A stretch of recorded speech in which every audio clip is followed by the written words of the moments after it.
understanding, counsel, fortitude, knowledge, piety. And the only one I don't like is fear of God. It does not mean fear like we think of it, scared of God. No, it's not that type of fear. It is probably a better word there would be respect. Respect for God.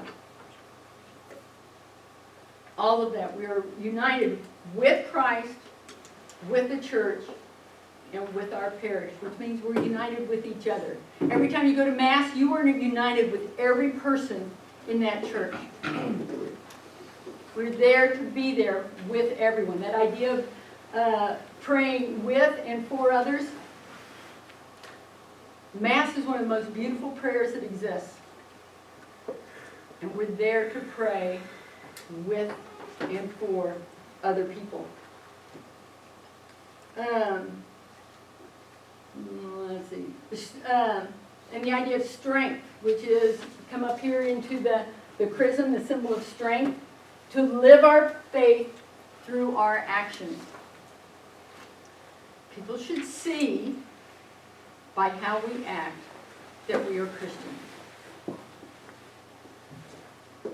Back in the days of early Christians, these groups that had nothing were so happy that people couldn't figure out why. You know, why do these people don't really have anything? They're really poor. Why are they so happy? It's because of the love that was in there, the love for each other. Oh, you don't have enough food here. Have some of ours. Somebody needs an extra coat? My kid over there is here. This idea of sharing everything we have just out of love. Anything you do out of love cannot be wrong. This idea of sharing love. Which brings me to another idea of one of the times when the Holy Spirit was very active in my life.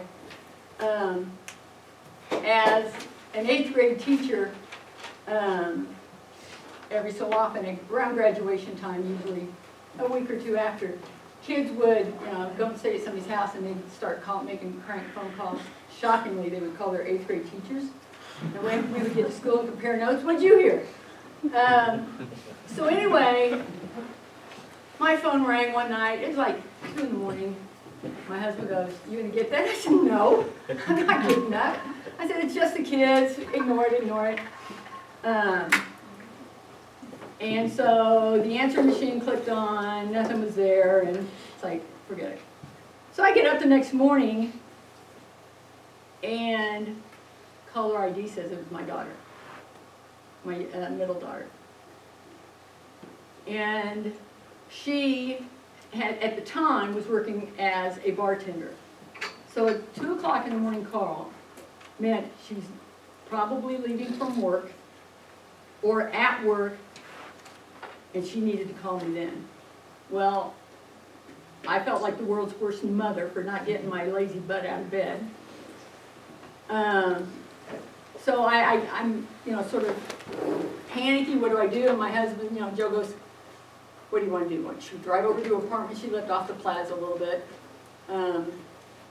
I said, "No, let me call her and just make sure she's okay." So I called. She didn't answer. So we'll wait a while. I'll call her. So I called her about 3 or 4 times.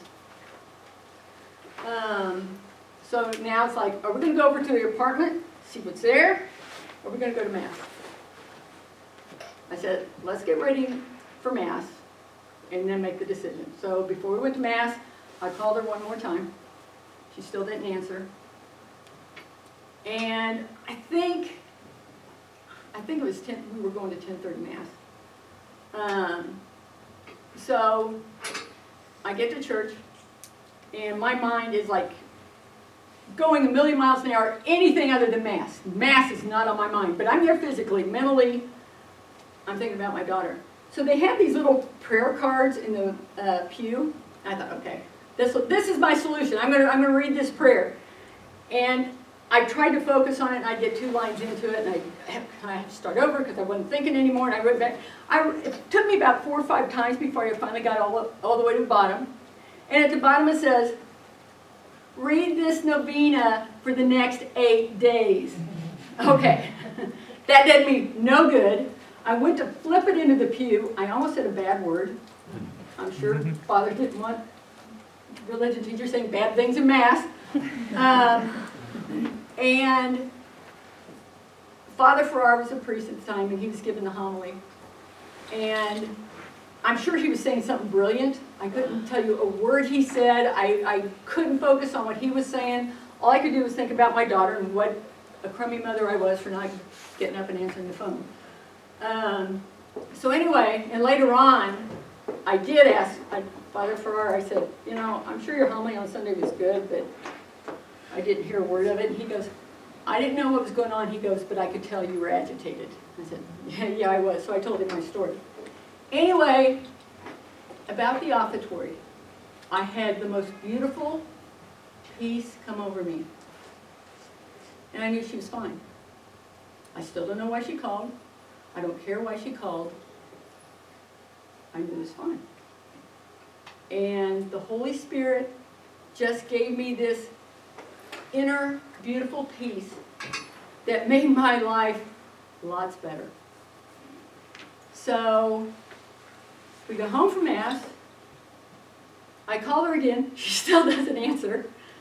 And Joe's going, now he's sort of panicking, and I'm not panicking anymore. It's like, what's wrong with you? Don't you realize there's a problem here? And I said, let's just give it a little time. And about a half hour later, she calls, oh my gosh, Mom, I just looked at my phone. I saw you tried to call me so many times. What's wrong? Really? You want to know what's wrong with me? And I said, why did you call at 2 o'clock in the morning? What was wrong? And she goes, I didn't call you. I said, your phone did. And it was a butt dial. She butt dialed me with her phone in her pocket. So I'm going nuts over nothing. But the Holy Spirit just gave me that wonderful feeling in Mass where I knew, I don't know what's going on, but I know it's okay. I don't have to worry about this anymore. And so, and at the time, no, at that time I did think about it, but there were other times when something would happen and I didn't think about it as being the Holy Spirit per se, but later on I look at it and go, oh yeah, that's what that was. That was the Holy Spirit acting in my life and giving me that, whatever it was that I so desperately needed at the time. So, congratulations on your upcoming confirmation. It'll go great for you, I know it will. And allow the Holy Spirit, make a choice. Allow the Holy Spirit into your life. I promise you, your life will be better. Thank you.